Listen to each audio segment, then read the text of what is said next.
Ciao ragazzi, un saluto da MHI Detector.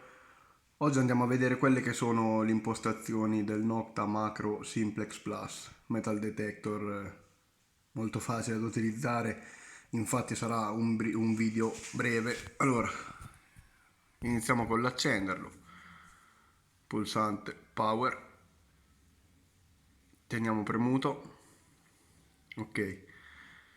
Qui in basso vedremo la versione che è la 268, che è l'ultima. Allora, lo schermo ci dà subito tutto quanto. Allora, abbiamo la sensibilità, qui darà l'ID del target che avremo sotto la piastra al momento del rilevamento, qua la profondità, la carica della batteria e qui tutte le impostazioni varie.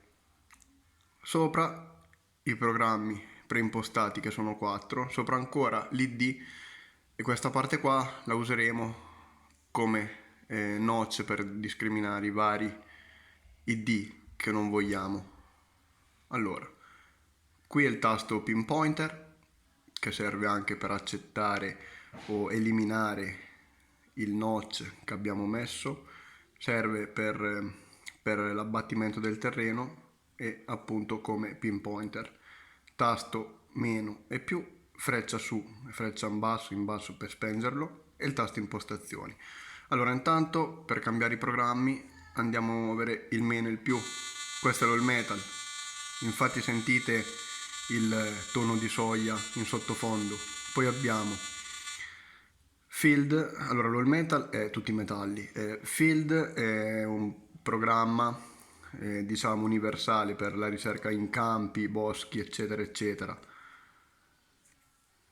La modalità park è magari per un terreno più sporco, con più ferro, è più stabile, è stabile anche con field ma con park è ancora più stabile. Poi abbiamo la modalità beach, spiaggia, che va molto bene nel mineralizzato, anche in terra parecchio mineralizzata questa qua, e qui ha una discriminazione. Allora andiamo a vedere subito quelle che sono le impostazioni. Si scorre sempre col tasto impostazioni, si passa sui vari settaggi. Iniziamo con il volume audio, che è sia per le cuffie che per la cassa del metal detector. Andiamo avanti ancora, c'è l'abbattimento che tenendo premuto questo qua, il tasto pinpointer e il tasto abbattimento, si pompa la piastra nel terreno, aspettiamo il beep, ma io consiglio sempre di fare 2 o 3 beep per avere un bilanciamento perfetto, ok? Andiamo ancora avanti. Allora, no, questo è sulla spiaggia, non mi dà il tono ferro. Andiamo su field, andiamo avanti. Vedete, tono ferro. Se vogliamo sentire il ferro oppure no. Così non lo sentiamo, ovviamente lo escludiamo. E così è al massimo. Poi il notch. Il notch, vedete qua su la freccettina, la spostiamo. Esempio, io voglio discriminare il 50. Premo il tasto pinpointer e lui mi va a eliminare l'id che avevo sul 50 che lo voglio discriminare. Ok? Per toglierlo la X e lo togliamo, sempre con tasto pinpointer. Andiamo ancora avanti. Qui abbiamo i sottopassi di frequenza, che è F3, F2 e F1.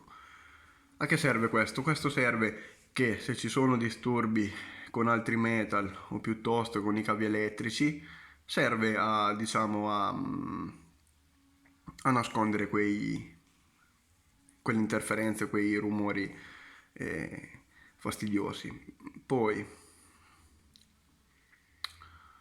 questa è la wifi per le cuffie. Se vado su uno, attivo la connessione wifi per le cuffie e si connettono subito al metal detector. Ora la togliamo, tanto non ci serve. Andiamo avanti ancora, c'è la vibrazione, così attiva che quando rileva il target oltre al suono vibra anche il metal detector e ci avverte che c'è l'oggetto sotto oltre al tono, c'è la vibrazione. Ora la togliamo. Qua abbiamo la luminosità, in automatico, oppure scegliamo noi che grado avere di luminosità nello schermo. Adesso lo tengo così perché si vede meglio. Per ultimo abbiamo la luce del metal detector, che se vogliamo usarlo magari di notte ci illumina la piastra e vi garantisco che fa veramente bene. Ragazzi, che dire, questo è il Simplex, un metal molto semplice da utilizzare per chi ha le prime armi, ma anche per chi già ha esperienza con i metal, perché comunque è un metal veramente performante per la fascia di prezzo che ha. E veramente un bel metal. Ragazzi, questo è tutto da MHE Detector. Un saluto, un abbraccio e grazie di aver visto il video. Ciao ciao.